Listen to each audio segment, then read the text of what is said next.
All right, guys, let's begin. First, two things.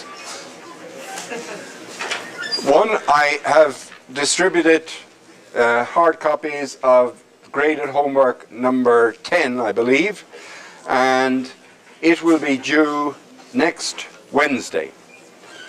And it consists of two parts, and I'll describe them in more detail a little bit later in today's lecture, what it is I want you to do. But it's essentially, I want you to do for the system in graded homework number 10, what we're going to talk about today in the context of the simple undamped pendulum.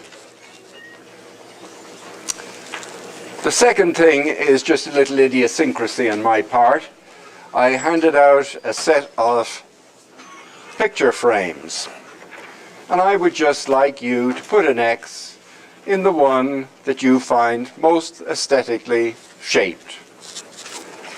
Very simple, no tricks, just, and if you could stick them on the desk later, and maybe a little later in the term, I'll tell you what all this is about. Right. So, we're now dealing with a second order system. In other words, two first order ODEs for two dependent variables x and y and one independent variable t. Now, we're going to be given, in different circumstances, the f and the g as function of x and y. A key property is that these guys will be independent of the independent variable t. So then we call these equations autonomous.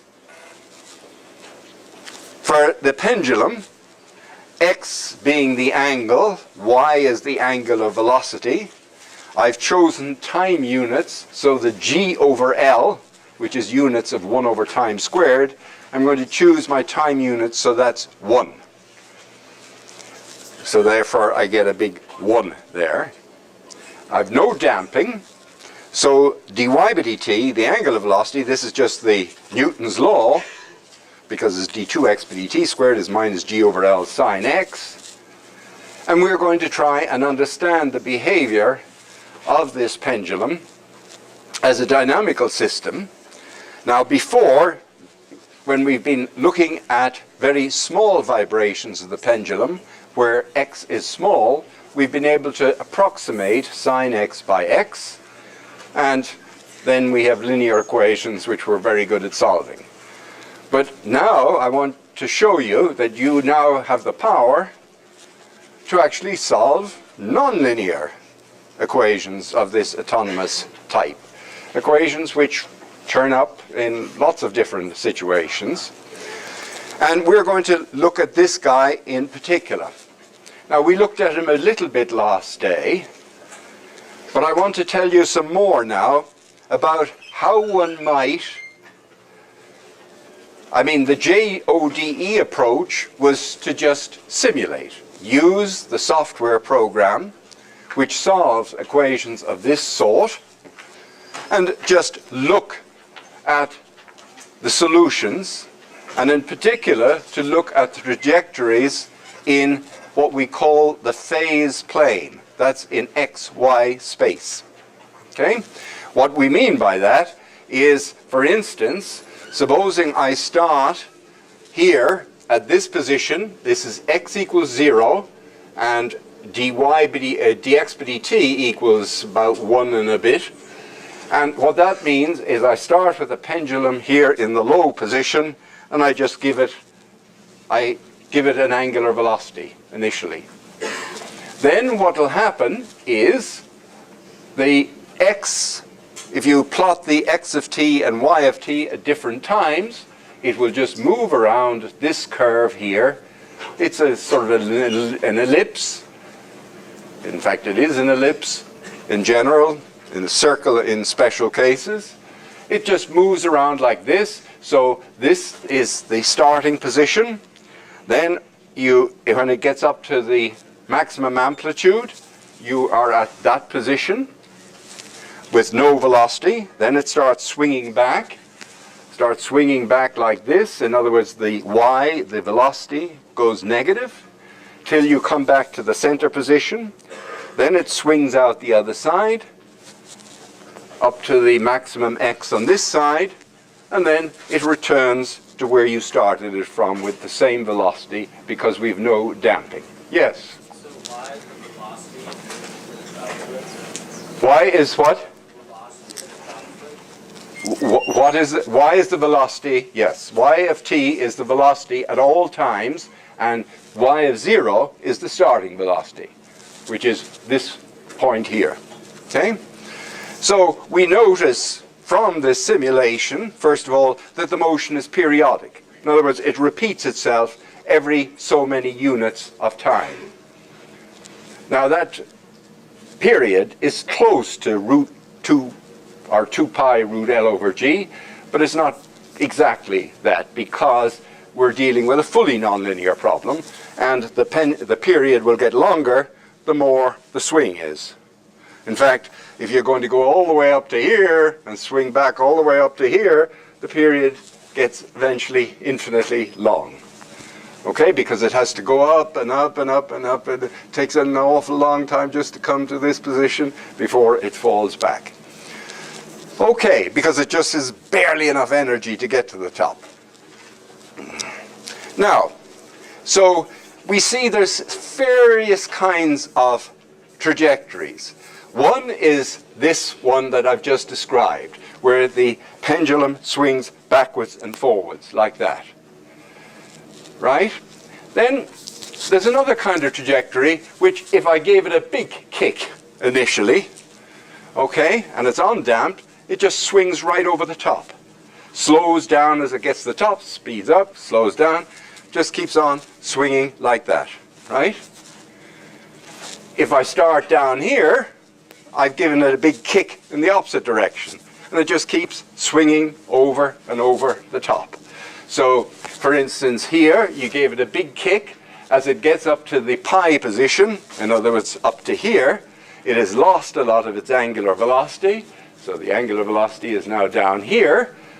But then when it starts going over the top again, it picks up velocity, and so on. Right. So very interesting points are here and here. They correspond to equilibria which are with the pendulum straight up. I can keep it straight up because you can actually stabilize these positions if you just oscillate at the right speed, okay? But that's for another lecture, okay? But if I just put it here and keep the finger fixed, it's going to fall, right? Any little perturbation and it'll come away. Nevertheless, so this is the pi 0. In other words, x is pi, y is 0. So there's that position up there. Nevertheless, you can sort of see that the whole phase plane is organized inside these kind of special orbits that kind of go from minus pi to pi and from pi to 3 pi. Inside these orbits, we have this back and forth motion. This. Outside these orbits, we have this swinging over the top motion. And these orbits which separate, they're called separatrices. In modern lingo, they're called stable and unstable manifolds, but we'll get to that. But they're separatrices which separate this kind of motion, this backwards and forwards oscillatory motion, from the over-the-top oscillatory, not oscillatory motion, but the over-the-top motion.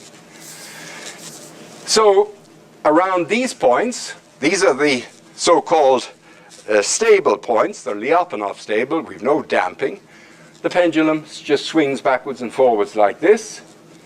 Then on the over-the-top motion, it swings up and over the top. And we would like to sort of analyze this. We're perfectly happy with these pictures we get by using the JODE, But I'm going to show you now that in certain cases, we actually can do some analysis and more or less find this total picture without resorting to the computer at all. Now, most of the time, in fact, the first thing we ever do is go to the software program, use the computer, play around, explore to see what sort of things you might expect to happen. Then, maybe with the combination of your software and your analytical tools, you try to put these two things together to gain a better understanding of the whole picture of what's going on. So now I'm going to show you how, in this particular instance, we more or less have already the ammunition to actually understand everything without resorting to the computer. But so let me describe that for you. So the idea is this. Imagine we have solutions. X is x of t, and y is y of t. Now, I would like to find a differential equation, not for x as a function of t and y as a function of t, but we have learned before that curves in the y-x plane, families of curves, are essentially solutions of first-order equations. Is it possible that I could write an equation in xy space for these orbits, for these curves? To do that, I want to eliminate t, time.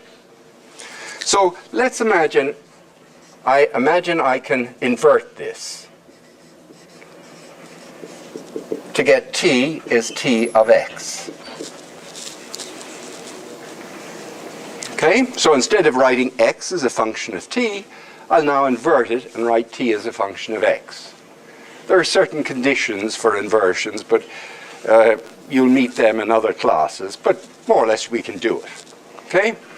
Now, this guy then becomes a function of x through t. Using this relation, we've expressed t as a function of x. And now, so I have y as a function of x through t. Now what I'm going to do is use the chain rule. So, chain rule. I am going to differentiate this relation here. dy by dx is equal to, now you have y is a function of t and t is a function of x. So you remember it's dy by dt times dt by dx. Remember, for instance, supposing y is cosine x squared. Okay, so we think of this as t, and t is x squared. How do we differentiate? We take dy by dx would be dy by dt, which is minus sine t, times dt by dx, which is 2x. And so this is the way we use the chain rule to find y as a function of x. But I know these guys. What's dy by dt? It's true in that, yes. In general, yes, you're quite right. But in general, it would be g. So this would be g. And what's dt by dx? Well, it's 1 over dx by dt, which is f. So you see, this is another equation. This is an equation. Dy by dx is g over f. There's an equation which only has x and y's in it because we were dealing with an autonomous system, so the t didn't appear explicitly. So, in our example then, we have the trajectories are described by dy by dx is minus sine x over y. It's sort of like we just divided the two equations and cancelled the dt. But strictly what we used is the chain rule. All right, but look, that's a first order equation. What kind is it? Is it linear? Separable. It's separable. Certainly not linear because the y is underneath, but it's separable. Therefore, I can get all my y's together. So it's y dy plus sine x dx equals 0. Now let's integrate this. A half y squared plus, what's the integral of sine? Yes, question. Negative sine x. Here? No, I brought it to the left-hand side, but thank you. Yes, yes, yes. So what's the integral of sine? What? Good. Negative cosine. Now I'm going to add the constant, but I'm going to put a 1 here and an e here. In other words, my constant is e minus 1, but I'm going to put the 1 over here. Little idiosyncratic perhaps, but now I will try and explain why I did that. So I have the integral of this plus the integral of this, so half y squared minus cos x equals constant. The constant is e minus 1, and I just choose to bring the 1 to the left-hand side. Is this sort of familiar to anybody? What does that express?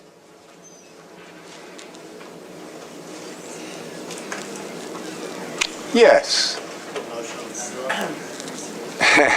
It does. These are sets of curves in xy space, and I'm going to show you that they describe all the curves here for different values of e. We'll get all those different curves. But a little bit of physics. What does it express? A half. What was y? Yes. Ah. All right, so come on.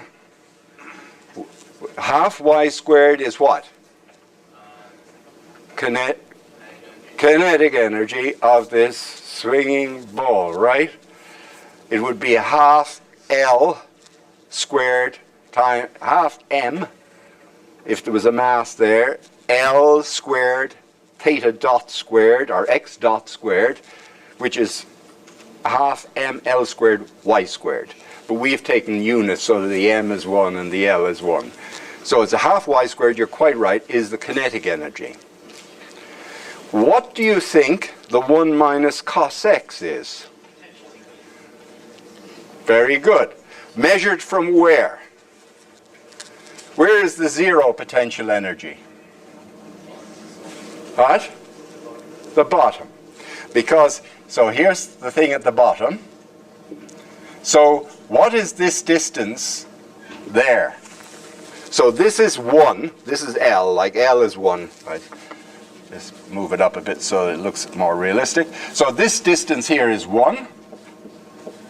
So what's this distance that this is risen up? This is x. What's this side? Cosine of x. The total length is 1.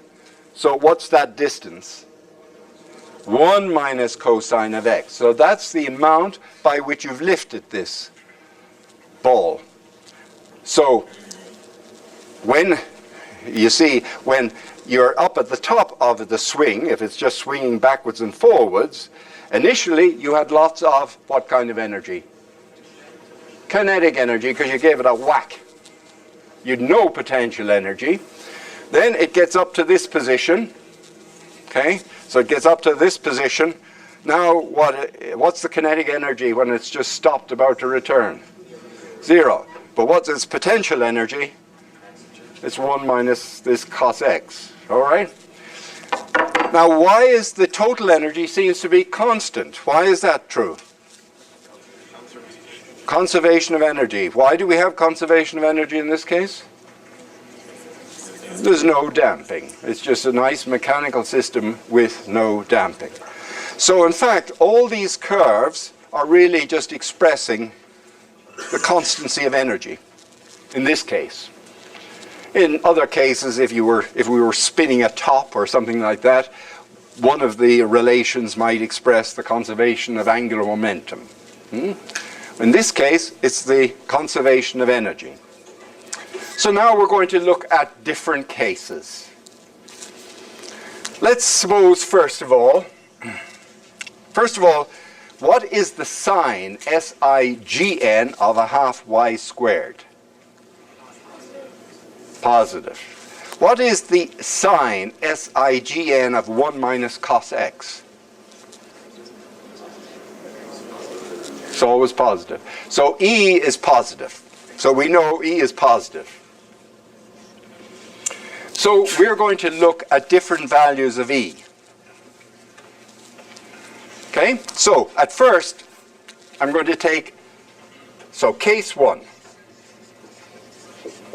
E small. Now, if this guy is small, let's say 0.2, this is positive, what does y have to be? These are both positive. I've told you E is at about 0.2. Roughly, what are the other two terms going to be?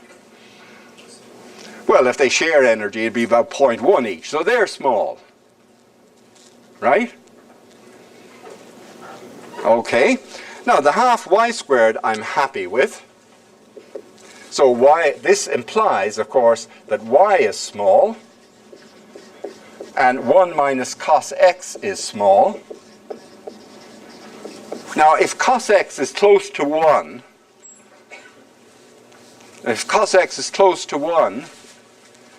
what is 1 minus cos x?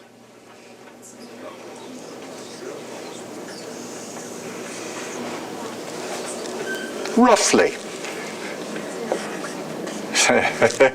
True, to leading order it's 0, but what's the next term? What's Taylor for cos x? It starts off around 0, cos x equals 1. 1. Who's over 2? Yes, it's 1 minus x squared over 2, or the first two terms. So 1 minus cos x looks like x squared over 2. So this whole relation looks like a half y squared plus a half x squared equals E. What's that curve? What is that curve? Circle. What's its radius? Root 2e, right? So these guys, I know we have a bit of distortion here because I'm minus 10 to 10 in this direction and minus 3 to 3 in this direction. But these are circles, folk. I know they look like ellipses, but they're actually, if I scaled everything the same both ways, these would be circles. So at least around here. Around here. Well, let's hit the button. Let's actually just go down there. Let's make E very small here. Boop. See that guy? So he's a circle.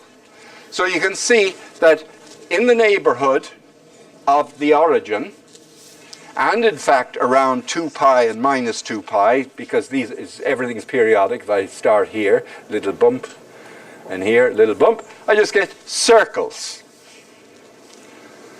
Yes? Sorry?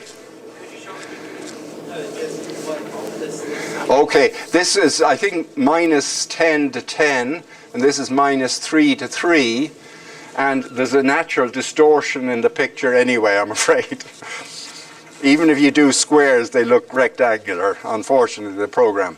Would you like to draw it with the same scale of both axes just to show us what you look like with the Yeah. All right. All right. You want to see the distortion if we... Okay. So let's do the following. So I want to do minus 10. Whoops. Yeah, minus 10 to 10. And submit this. Yeah. So they look a little bit more like circles. Okay. But I like the other picture better. And I tell you, I have a reason for using the other picture, because I want to show you something in great contrast here. Okay. Now, let me submit here. There we go. Now, so when E is going to now increase, right? So we realize that now, in actual fact, if I put in the G over L, I'm going to have a G over L here, okay? And in fact, this is the energy per unit mass. I've already divided out by a few things. And in fact, I've divided out by the L squared as well. But in general, this would be G over L. The factor in front of here and here would be different. So it would make them ellipses. But topologically, ellipses and circles they're the same thing. Okay, it's just a matter of scaling. Now, as E gets bigger, case 2, as E gets bigger, what's going to happen now? As E gets bigger, what's a natural question to ask? We could say, I mean, in all of these trajectories here, we had a non-trivial intersect with y equals 0. Okay? For E smallish, there is a non-trivial intersect with y equals 0. Let's compute for a given E.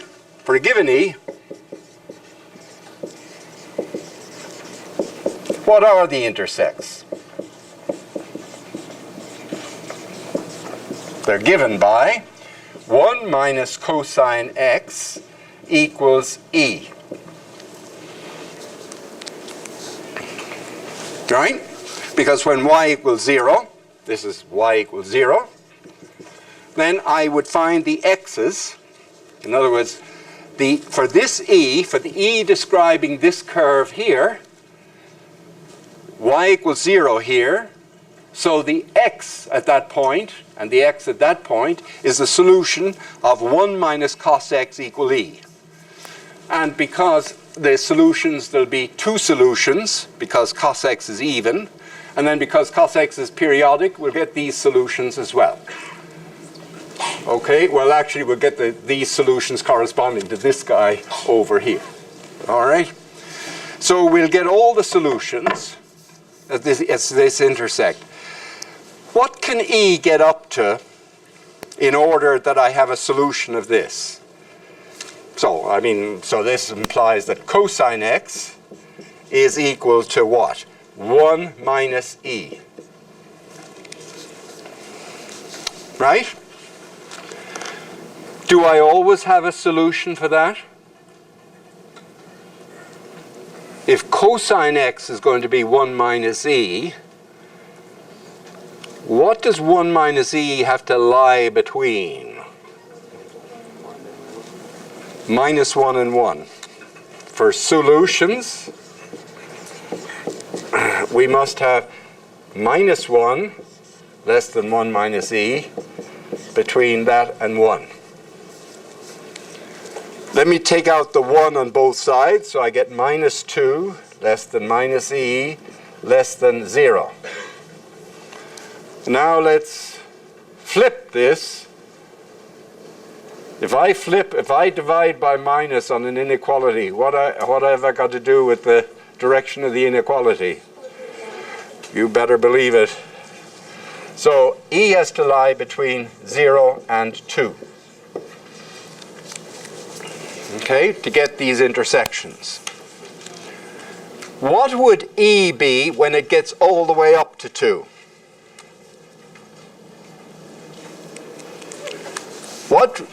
When e gets up to 2, what would x be?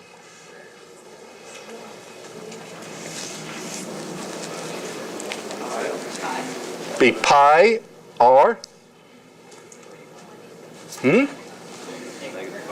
Negative pi or 3 pi or minus 3 pi, so on.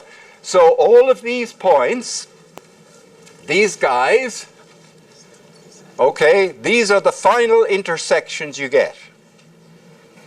Because these nice ellipses have become these funny shaped curves, which I called separatrices, because they separate the two different kinds of behaviors.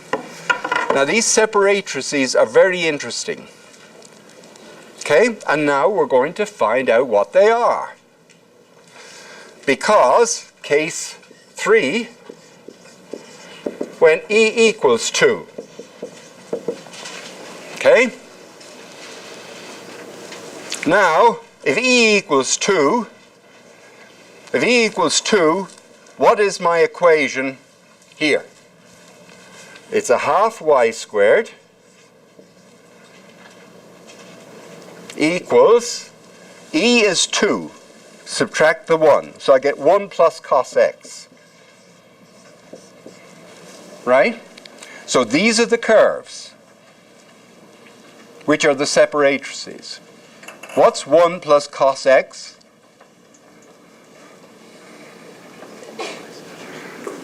In terms of cos x over 2, for example.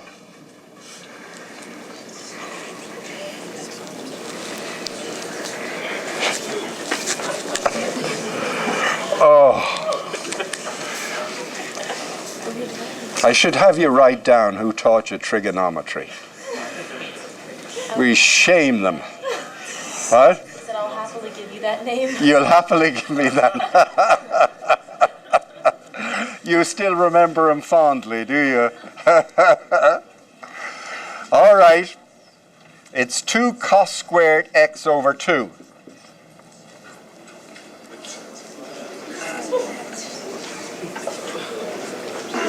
Right?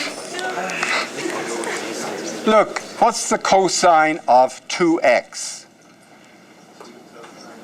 It's cosine x plus x, which is cos x, minus sine x, sine x. So cos 2x is cos squared x minus sine squared x. But sine squared is 1 minus cos squared. So that's equal to 2 cos squared x minus 1, and that's cos x. Or cos 2x, rather. So 1 plus cos 2x is 2 cos squared x.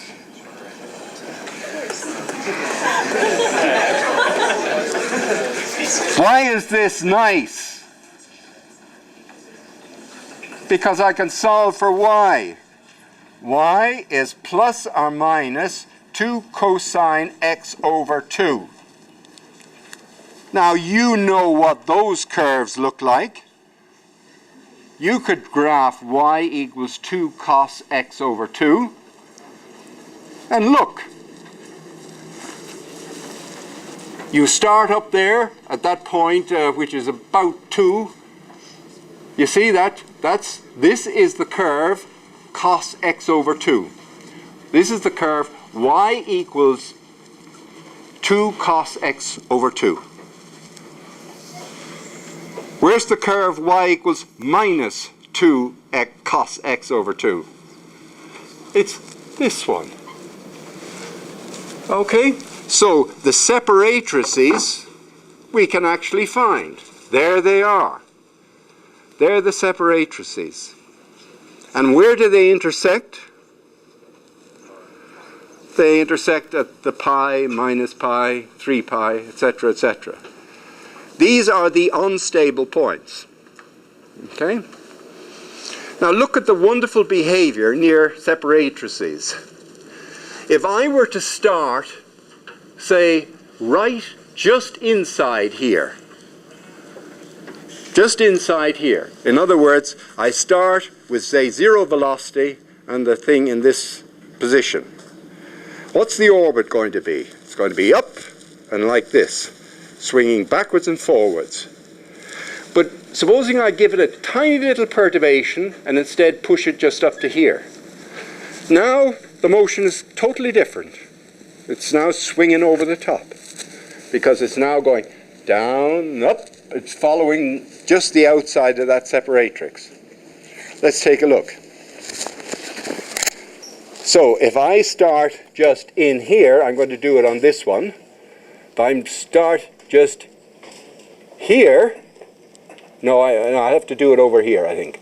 If I start in here, you see, I go round the inside. There you go, see, round the inside. Supposing I give it a little perturbation, I go completely a different route. If I started here, I went like this.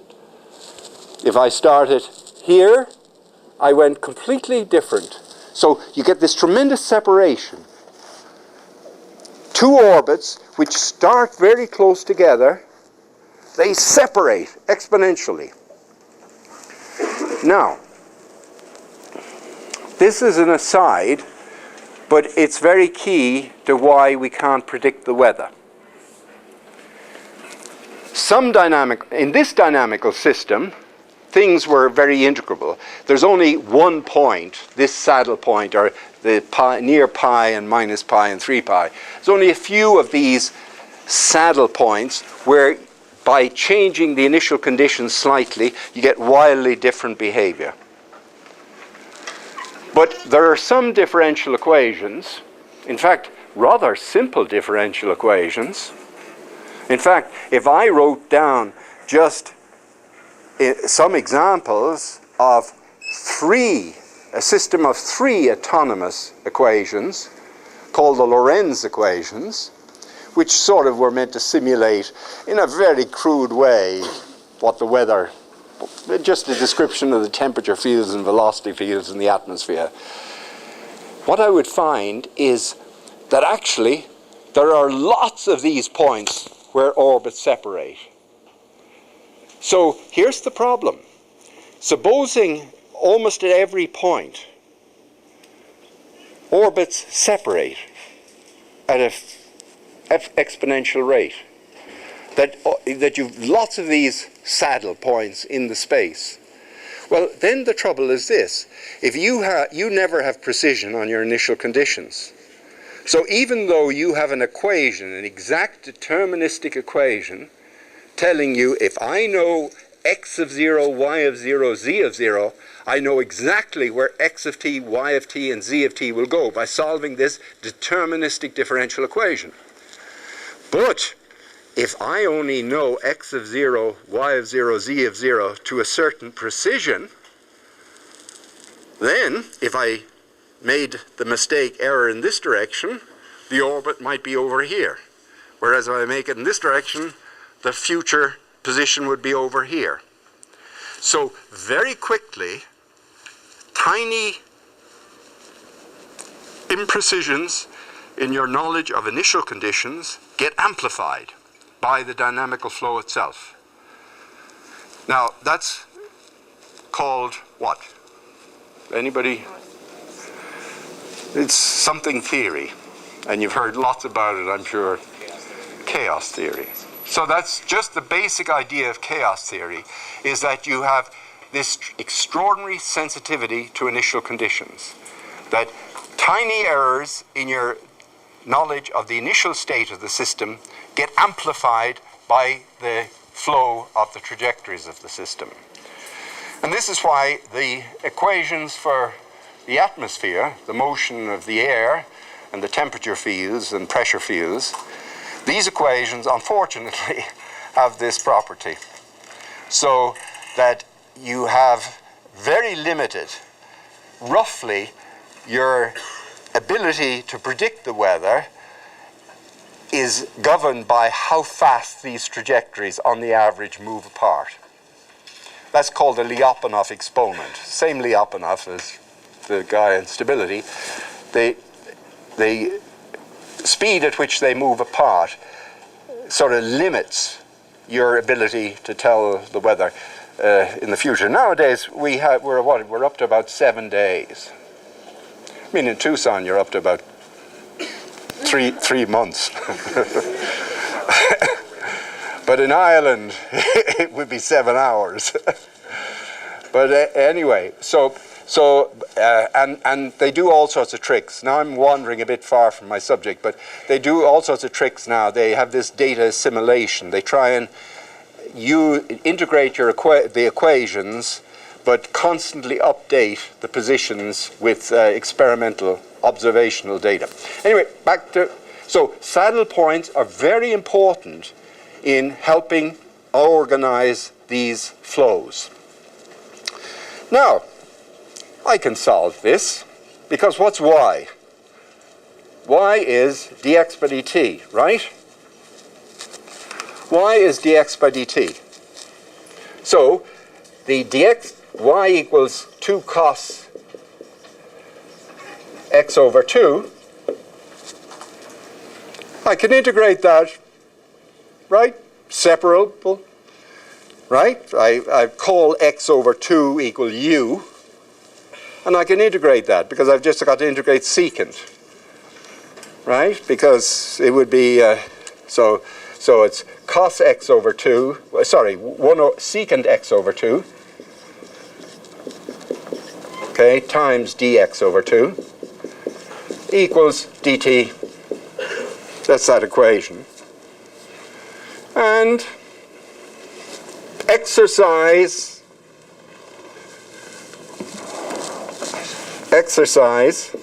this integrates to x of t is 4 times inverse tan of e to the t minus t naught. T naught is just the constant of integration. Right. A little bit of trigonometry again. So, when t minus t naught tends to minus infinity. So t minus t naught tends to minus infinity. So this would be e to the minus infinity. This would be,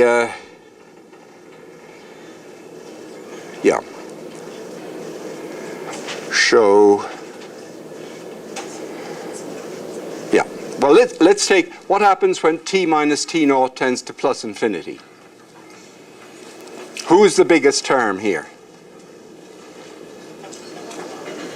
Who is the biggest term? The exponential.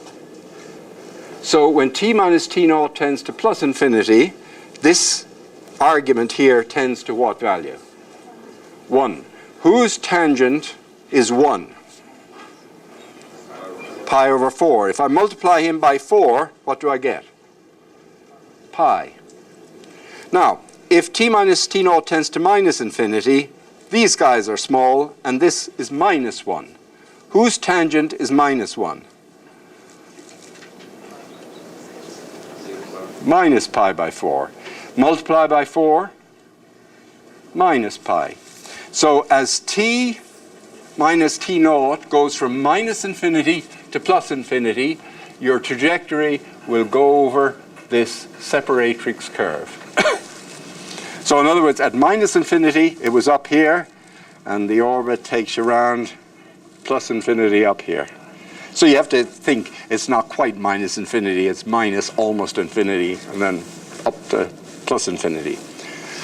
And it takes an infinitely long time to make that swing. So now we actually have equations. We have the orbit that describes these trajectories. Now finally, let's look at the orbits when E is greater than 2. So when E was close to 0, we have orbits which the pendulum just swings backwards and forwards. When E gets up to 2, we have this orbit that goes all the way around from here to here. Now, when E is greater than 2, call that case 4,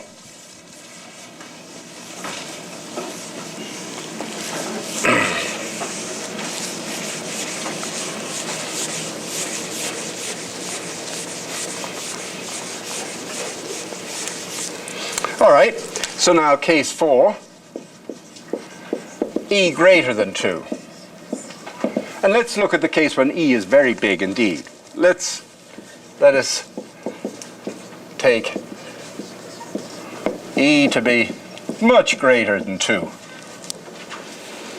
Okay, now let's look at our equation. Half of y squared equals, plus 1 minus cos x equals E, which is huge, humongous. Can 1 minus cos x get humongous? No. So who has to get humongous? Y. So we can approximate this by saying first balance is this. So y starts out as root 2e plus, and we make corrections. And the corrections will be proportional to cosine x. For instance, I would do it this way. Y equals, like I've got y squared, is 2 times e minus 1 plus cos x. Right. Now, I'm going to, if e is big, e minus 1 is big. So I'll write this as 2 times e minus 1 times 1 plus cos x over e minus 1. Now I'll take the square root. So y is plus or minus the square root of this times the square root of this. Now, binomial theorem. If I expand out, it's Taylor again, 1 plus, we'll call it big X to the half. What's the first term?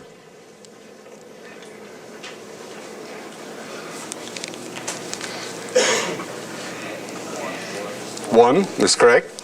What's the next term? It's plus a half x. You see, the derivative of this is a half over this to the half, and when I put x equal 0, so I'm expanding around capital X equal 0, and the first two terms are like that. So this would be approximately plus or minus root 2e minus 1, 1 plus half cos x over e minus 1, plus higher order terms. And that's what all these trajectories are. See, they just bounce up and down. Okay, they bounce up and down. Oh, let me shift it up, get that top trajectory here. So this guy. So you see, he roughly is, the root 2e is about the middle, and now he's just bouncing up and down, proportional to cosine x. So he's got a level of root 2e minus 1, and then he's just doing cosine oscillations on top. So you see, this integration of the phase plane equation, I showed you that in the autonomous system, the trajectories in the xy phase plane are given by dy by dx as g over f. And in this case, we could completely solve that system. This first solution is this. And in certain cases, we can, since y is dx by dt, we now have a first order equation for x, and we can solve again. We did it in a very special case for the separatrix. In general, you can do it. In fact, the answers turn out to be in terms of things called elliptic functions, which are kind of like sines and cosines for nonlinear problems. But they're very same. If you look at sort of elliptic function, instead of being like nice, smooth, regular up and down where the top and the bottom are the same, the elliptic function is slightly more peaky at the top and slightly more rounded at the bottom. But it's very similar to, to sines and cosines. So you see, in this particular case, the pendulum, we actually could understand all the dynamics just actually by using a pen, paper, blackboard, whatever. Okay, but nevertheless, JODE was very helpful in giving us the picture and sort of knowing what kind of questions to ask when we came to the analytics. Okay, now your homework is you're going to be asked to look at another problem.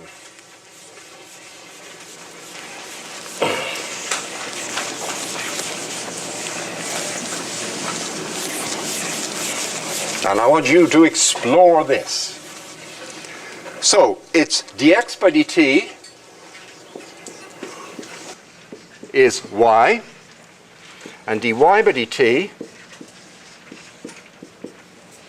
is minus x plus x cubed, which also happens to be minus d partial v of x by dx, where v of x looks like this.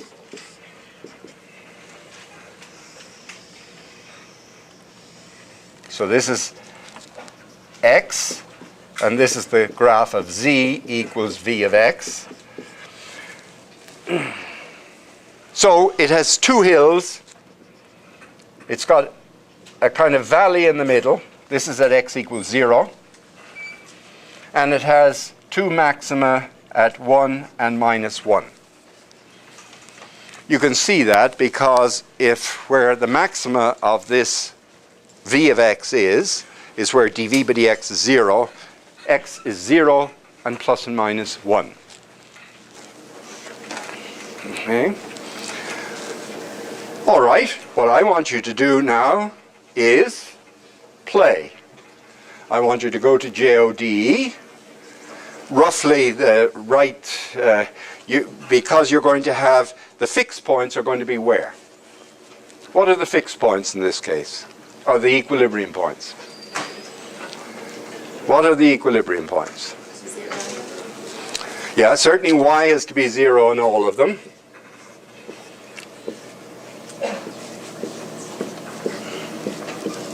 Okay? So I want this to be 0 and this to be 0.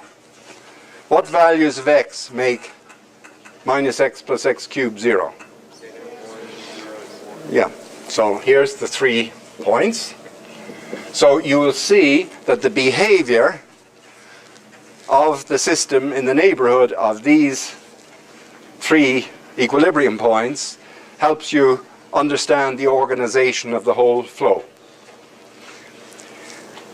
Now, what this describes is a puck. Think of this as a very icy surface.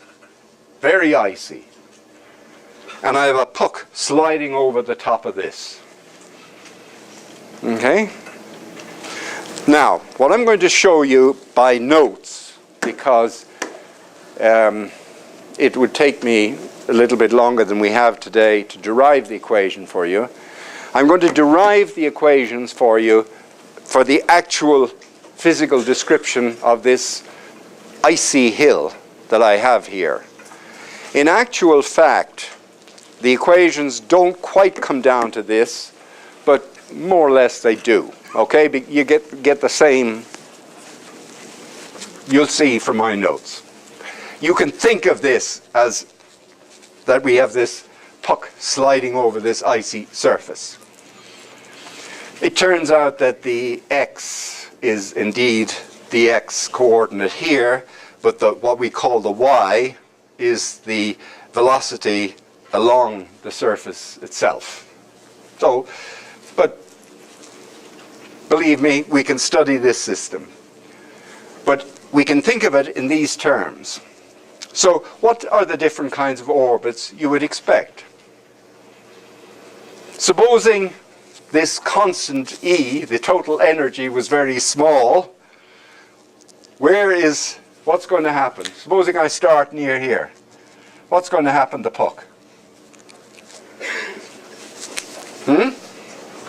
What's going to happen to puck? Back and forth, slides back and forth.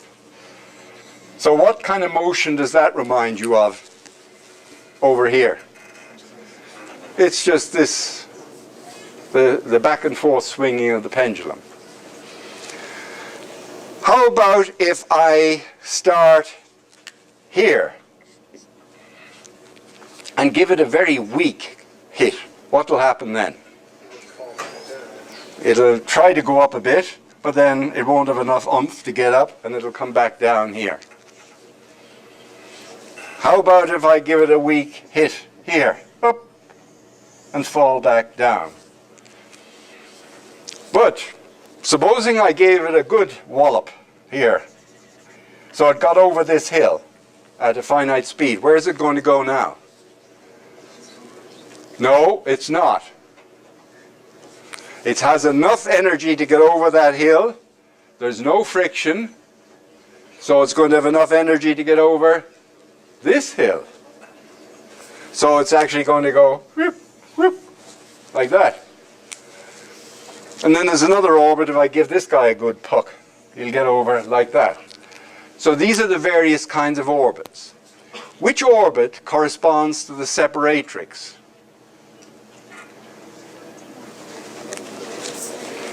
It's the one that starts just here at the unstable point, like minus pi here. He starts with zero velocity, but just enough, so he sneaks down and he gets just up to the top. So that's the separatrix. Okay?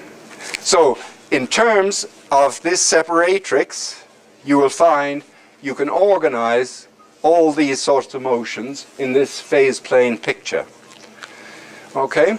So what I'd like you to do, now the graded homework asks you to do the following. To get scores, what you have to do is essentially just identify the fixed points, which we've done, and then to actually go to JODE, run a couple of orbits corresponding to all these lads, and then just submit that.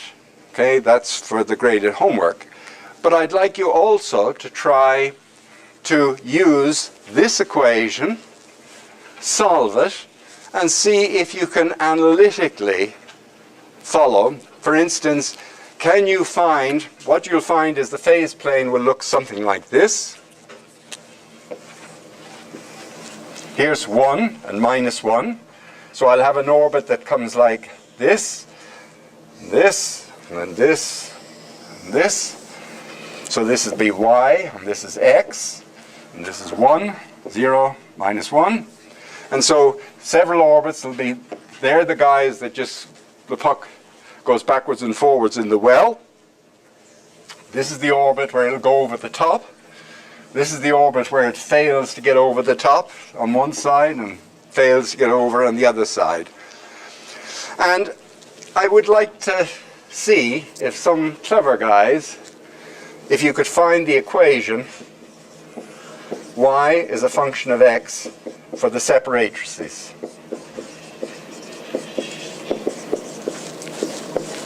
And guys includes gals, okay?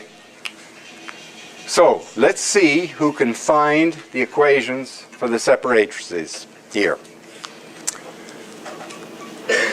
Well, did you mark the pictures for me? Good. Well, if you could leave the pictures up here and take the homework home, and if anybody needs more homework, they're there.